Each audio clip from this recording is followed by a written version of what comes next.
অদ্ভুত ভালো, খুবই brilliant as a partner, brilliant as a মানুষকে বাইরে থেকে দেখে আসলে তাকে কেউ বোঝা যায় না, তার যেই লুক আছে, অরা আছে, তাকে দেখে বোঝা যায় না, বাট ভিতরে আসলে সে খুবই সফট একটা ক্যারেক্টার, সে খুবই ইমোশনাল একজন মানুষ। আর আমি বলবো যে পারফেক্ট পার্টনার ফর মি।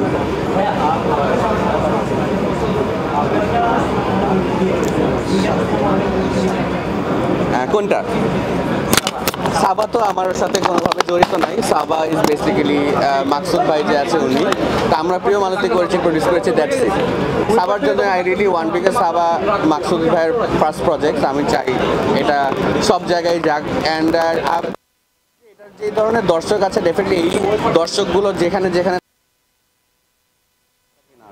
তাহলে ওখানে যাক। এখান থেকে যদি আসলে যদি আমরা সিঙ্গেল স্ক্রিনের দর্শকরা পছন্দ করে, ওনারা তারপরে দেখা উচিত।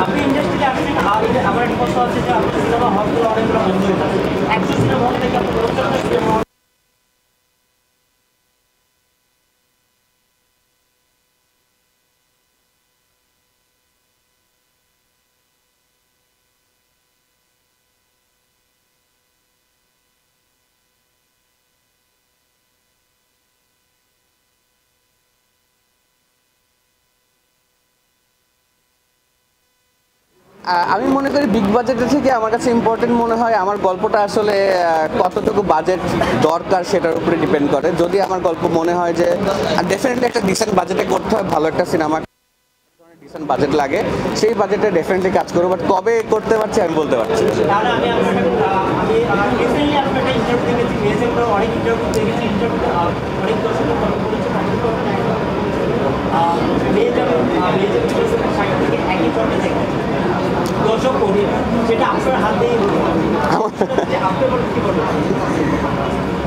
আমি এখনো জানি না। আমি তো ডেফিনেটলি দেখেন, Shakib Khan is a personally আমার one of my favourite person. As a person উনি খুব favourite, as an actor also is like huge superstar.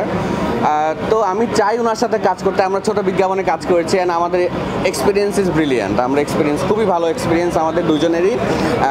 তো আমি চাই ওনার সাথে কাজ করতে।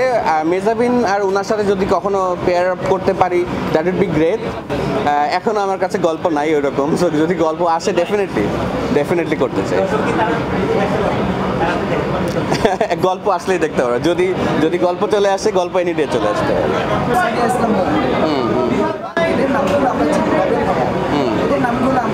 বর্তমান সময়ে যারা মডেলিং করছে বা মডেল হিসেবে আসছে, তাদেরকে আমরা সেভাবে দেখি না, চিনিও না। তারা এতটা ডাউন হয়ে গেছে, মানে এভারেজ হয়ে গেছে। এটার কারণ দেখেন, এটা অনেক লম্বা একটা ঘটনা। আই থিঙ্ক এটা একটা জেনারেশন চেঞ্জের গল্প। যখন আগের দিনে যখন ইন্ডাস্ট্রিটা ছিল, তখন ইন্ডাস্ট্রিটা অনেক ছোট ছিল, চাপা ছিল, অ্যান্ড এক জায়গায় সবার ফোকাস ছিল। এখন যেহেতু সোশ্যাল মিডিয়ার যুগ, এখানে আসলে অনেক ধরনের সেলিব্রিটিস ক্রিয়েট হচ্ছে, ইনফ্লুয়েন্সার্স ক্রিয়েট হচ্ছে।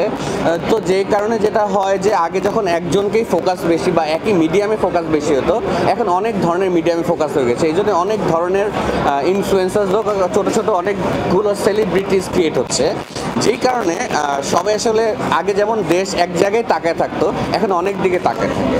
তো যেই কারণে সবগুলো অ্যাটেনশনগুলো ভাগ হয়ে গেছে। এটা একটা মানুষের অ্যাটেনশন স্প্যান কমে গেছে। এটার একটা স্টাডিও হচ্ছে বাইরের দেশে, আসলে কীভাবে আমাদের অ্যাটেনশন স্প্যান কমে গেছে, এই জন্য আমরা বেশিক্ষণ একই জিনিস দেখতে পাই না। একটা জিনিস দেখলে কিছুক্ষণ পরে অন্য কিছু দেখার চেষ্টা করি। তো এইটার একটা বিশাল গবেষণা আছে, যেই কারণে আসলে সামহাও আমরা এখন ওইরকম পাচ্ছি না। আমাদের মিডিয়ার আরেকটা